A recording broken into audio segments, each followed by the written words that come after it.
Chapter 1. The Storm Breaks. The river had always been a quiet neighbor to the little frontier town, winding slow and steady through cottonwoods and sagebrush.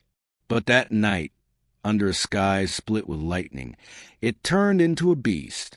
Rain slammed against the earth, washing the dust into mud, filling gullies, and roaring down from the mountains until the riverbank shuddered under the weight.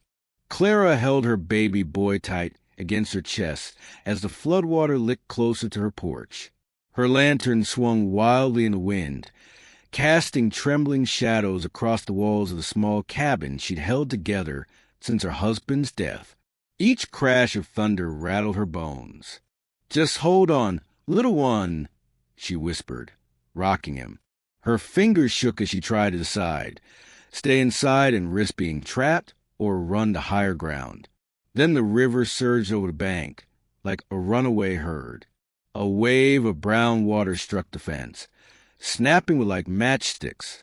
The baby's basket, set down for a heartbeat as Clara reached her supplies, was swept into the torrent. No! Her scream split the storm. She lunged, skirts heavy with mud, but the current carried the basket away, tumbling it like a tumbleweed in the wind.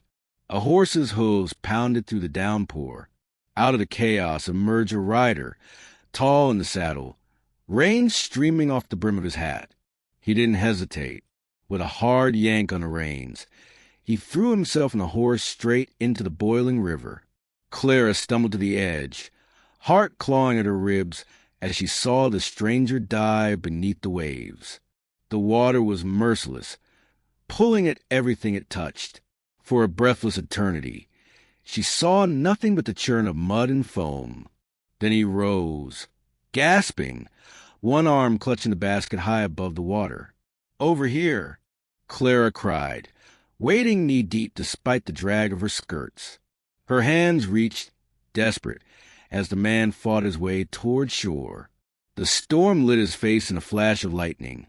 Sharp cheekbones, a jaw clenched with effort, eyes fierce with determination. He staggered out of the river, boots sinking into the mud, the baby pressed to his chest.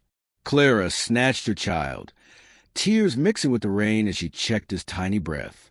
The boy let out a weak cry, and relief broke from her like the flood itself. "You saved him," she gasped, looking up at the man.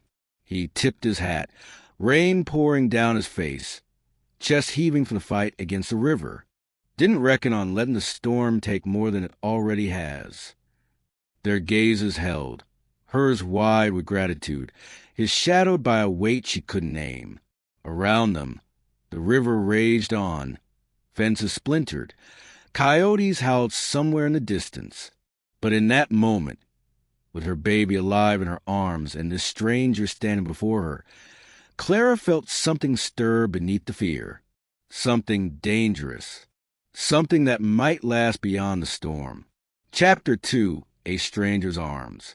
The floodwaters finally loosened their grip by dawn, leaving behind a wreckage of splintered wood, drowned livestock, and fields turned to swampland.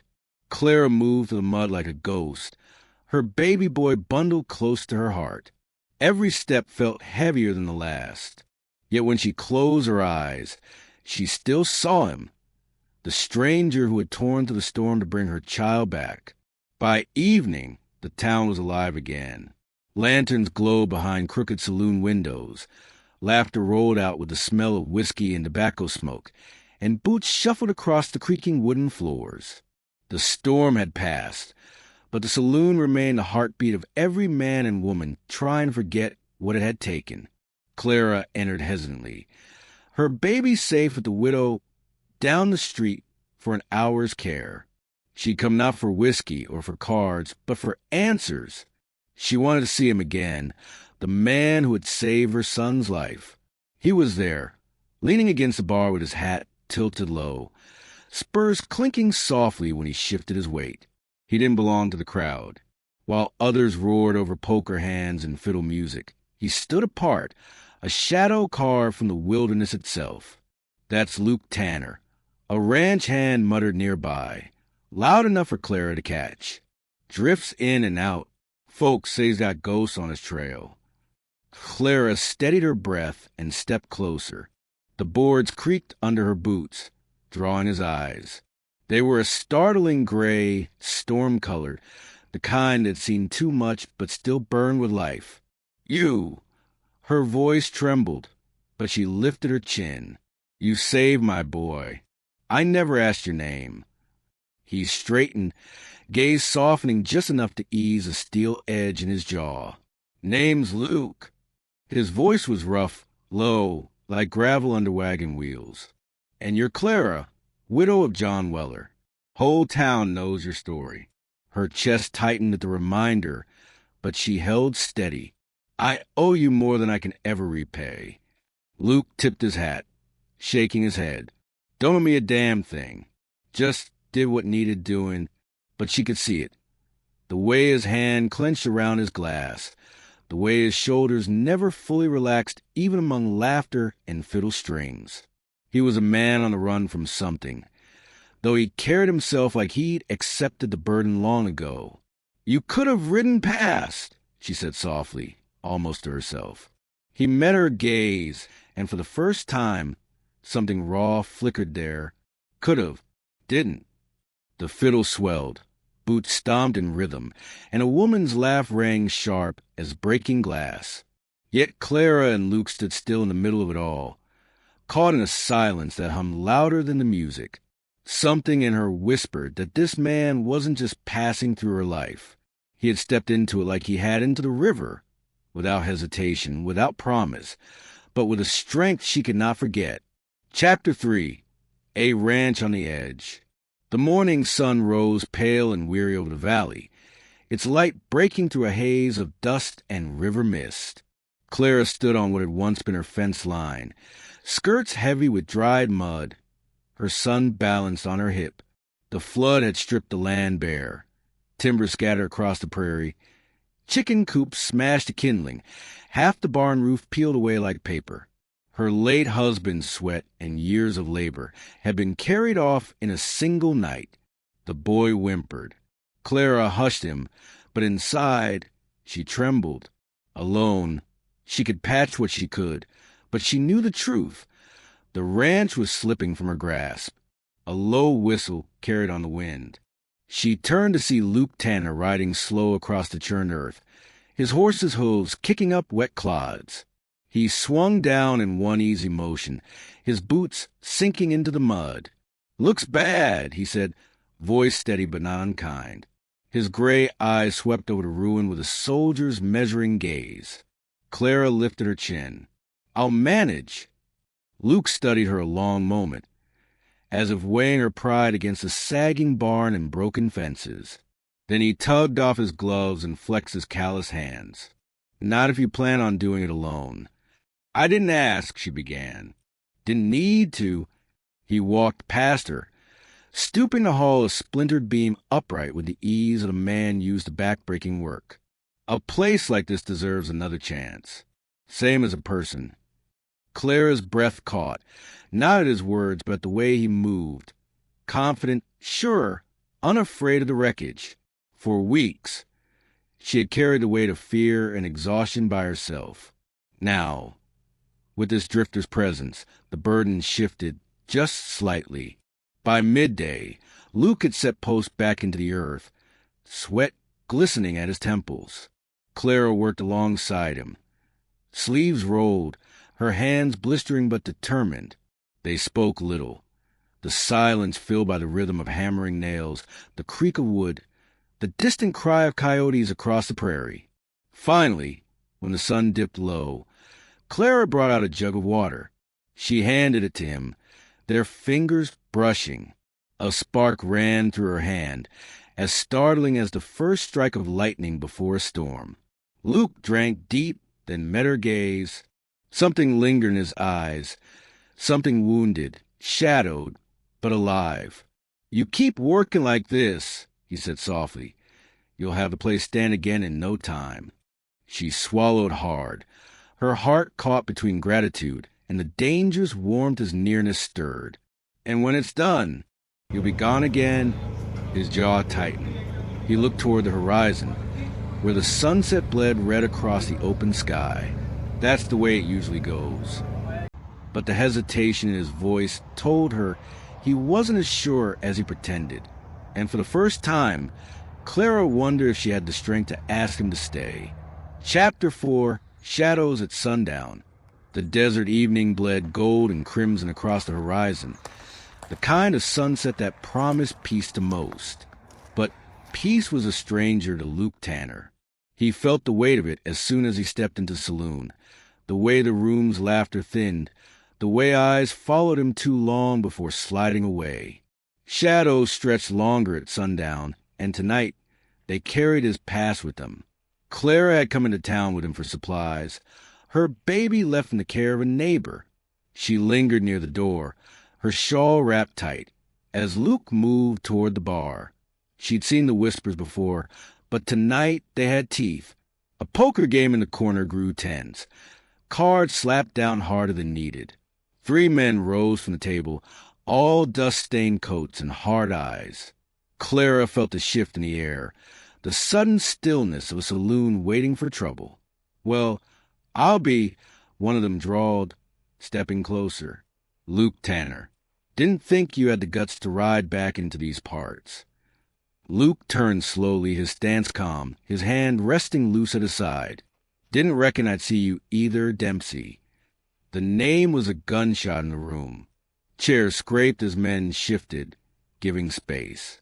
Even the fiddle player let his bow fall silent. Clara's heart pounded. She wanted to reach for Luke, to pull him back, but she saw the steel in his eyes and knew. This was a fight long coming.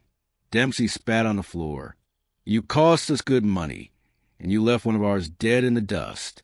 Ain't no running from that." Luke's jaw tightened. Man drew first. I walked away. That should have been the end of it. Another outlaw sneered. "Not tonight." Clara's breath caught when she saw the glint of iron at his hip. Instinct drove her forward. "Please, there's no need for this," she said, voice trembling but firm. She placed herself between Luke and the men, her shawl fluttering with her heartbeat. Dempsey's grin twisted cruel. "Lady, best you step aside. This don't concern you." Luke's voice cut through the silence, low and sharp as a blade. "You'll touch her over my dead body." The room froze. Even the dust mote seemed to hang in the lamplight. For a long heartbeat, Clara thought the shooting would start. Then Luke's hand brushed her arm, steady, guiding her gently behind him. His gaze never wavered from the men before him. Though Clara felt the unspoken vow in his touch, he would bleed, he would die, but he would never let them near her. The sun dipped lower outside, painting the saloon in fiery red light. And Clara realized the storm that had swept her world away was nothing compared to one about to break here, at sundown. Chapter 5, The River Between Them. The gunfight broke like a summer storm, sudden, deafening, and over almost as quick as it began. Smoke curled from the saloon, the sharp tang of gunpowder stinging Clara's throat. Men scrambled for cover. Overturned chairs lay in splinters, and Luke Tanner staggered against the bar, blood running hot down his arm. Clara rushed him, her hands trembling as they pressed against the wound. "Luke, God help me, you're bleeding." He tried to shrug it off, though his face was pale under the brim of his hat. "Ain't the first time I caught lead. Won't be the last." "You'll make it the last if I have any say." She gripped his wrist, steadying him, her fear hardening into something fiercer than tears. With the help of a ranch hand, she half carried him out into the cooling night, the desert wind tugging at her hair, coyotes wailing far off in the hills. By the time they reached her cabin, Luke's weight sagged heavy against her, but he hadn't let go of her hand. Inside, she laid him on her bed, lantern light painting his features in gold and shadow. The room smelled of sagebrush and storm-damp earth, a reminder of the flood that brought them together. "Reckon I've troubled you enough," Luke murmured, his voice ragged. "Shouldn't have dragged danger to your door." Clara dipped a cloth into a basin and pressed it gently to his wound. "You didn't drag it, Luke." Trouble rides this land, no matter what name it calls. But you saved me. You saved my boy. He winced under her touch, then caught her wrist, his fingers rough but careful. His storm-gray eyes searched hers, as though he didn't believe her words could be true. Clara, I never meant to stay. Never meant to get tied to anyone. World's safer if I keep riding.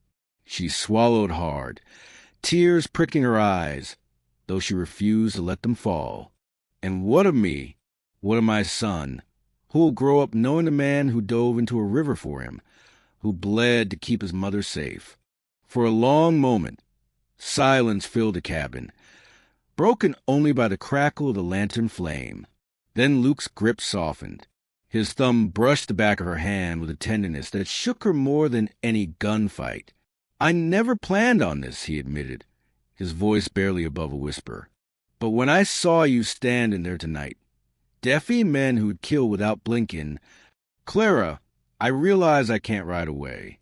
Not from you, not from him. Her heart surged, fierce as a flood, steady as a river. She leaned closer, her breath mingling with his. Then don't. The storm outside had long since passed, but within those walls, something stronger than fear rose between them. Something neither the river nor the outlaws could sweep away. Chapter 6. A New Sunrise. Dawn crept slowly across the plains, painting the horizon in soft pinks and golds. The storm had long passed, but its scars were written across the land. Fences broken, trees bent, and soil dark with mud. Yet in that quiet light, Clara saw not ruin but renewal. She stood on her porch, her baby nestled against her shoulder, watching as Luke Tanner led his horse from the barn. He moved more carefully now, his wound bound tight beneath his shirt. Every step carried the stiffness of healing, but there was strength in it, too, a steady resilience born of a man who had bled and lived to see the sun rise. Barn roof still needs mending, Clara said softly as he approached. Luke smiled faintly, tugging his hat low. Reckon I'll see to it after breakfast. A man can't work on an empty stomach. Her lips curved despite herself. It was the first time he'd spoken as though the ranch was his to tend, as though he'd already chosen to stay. The baby stirred, letting out a soft cry. Clara shifted him into her arms, kissing the top of his downy head. Luke's eyes followed, his expression caught somewhere between longing and wonder. Slowly, as if afraid to ask too much, he held out his hands. May I? Clara hesitated only a breath before placing her son in his arms.